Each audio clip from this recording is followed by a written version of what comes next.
Isang OFW household worker na naman nagmamakaawa na umalis siya sa kanyang amo kasi overwork na siya. Humihingi siya ng tulong sa kanyang agency pero hindi ito pinapakinggan.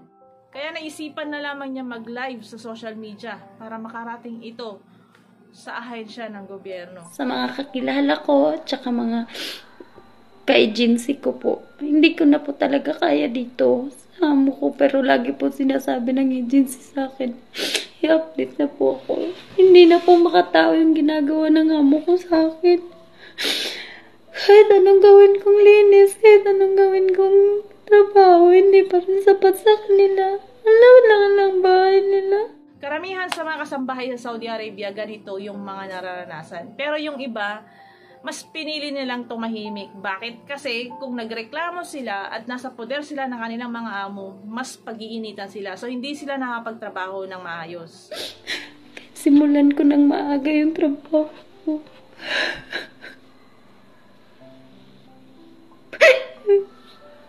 Hindi pa rin sapat sa kanila dahil hindi ko na nalinis lahat. Ano pang gagawin ko? Lahat naman ginagawa ko eh. Lagi ko naman sinasabi sa inyo nga.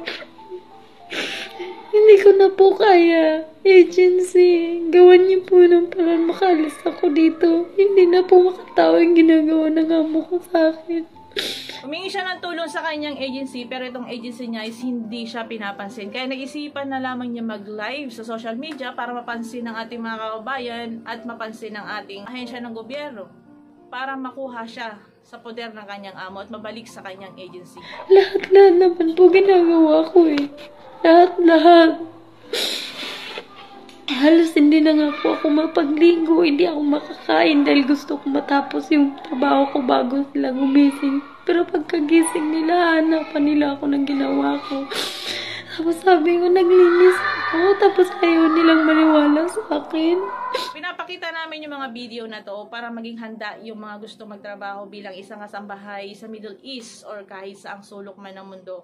Hindi po bihira ang pumasok bilang isang kasambahay, lalong-lalo na pag hindi natin sariling bansa. Kahit nga sariling bansa natin, minamaltrato kayo. Yung kaso ni ma'am is hawak na ni Advocate Ma'am Brenda. So, reported na to. Sana makauwi na siya ng maayos sa Pilipinas. Sobrang pagod na talaga ako dito. Hindi ko na kaya. Hindi ko na kaya. Sana po, mapansin nyo naman po. Reklamo ko sa inyo. Hindi porket na bayad ako sa amo ko, hindi nyo gawa ng paraan. Gawan nyo ng paraan para makalis ako dito. Hindi po ako okay dito sa amo ko. Hindi. Pagod na ako.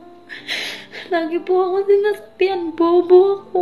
Wala akong utak. Hindi ko ginagawang trabaho ko. Paano hindi ko ginawa? Dapat una pa lang reklamo ko sa kanila nga ibalik nila ako sa agency. Sana binalik nila ako kasi hindi na magandang trabaho ko. Pero umabot ako ng 4 na buwan. Hindi rin niya pa rin akong binabalik dahil daw bayad ako. Bayaran ko daw yung 20,000 niya. Hindi ko naman ginamit yun. Agency lang talaga yung may karapatan kumuha dito sa akin. Araw-araw na lang ganito. Araw-araw na lang ako nagsasabi sa inyo na hindi ko na kaya. Pero anong sinasabi niyo sa akin? Update. Kailan na kayo mag-update pag wala na ako? Hindi ko na kaya. Yun yung tandaan niyo. Araw-araw ako nagsasabi sa inyo, hindi ko na kaya. Pero anong sinasabi niyo sa akin? Tiisin ko. Ba't ko titiisin? Kung gusto niyo naman mag-change employer ako para mabayaran ko.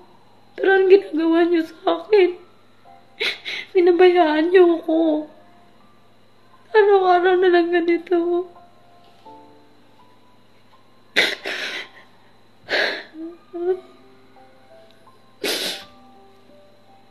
Sana lang talaga mga kaibigan ko. Ka-agency ko, sana tulungan niyo ako makarating sa agency natin na Talagang hindi ko na kaya. Tulungan niyo ako makalis dito sa amo ko. Hindi ko na talaga kaya, promise. Hindi ako susuko. Hindi naman ako sumusuko pag kaya ko pa eh. Simula 2 buwan pa lang ako dito, nagsabi na ako sa agent na hindi ko kaya. Pero anong sabi nila? Tiisin ko kasi first timer ko. Saan yung sabi nila na under observation tayo ng 3 buwan.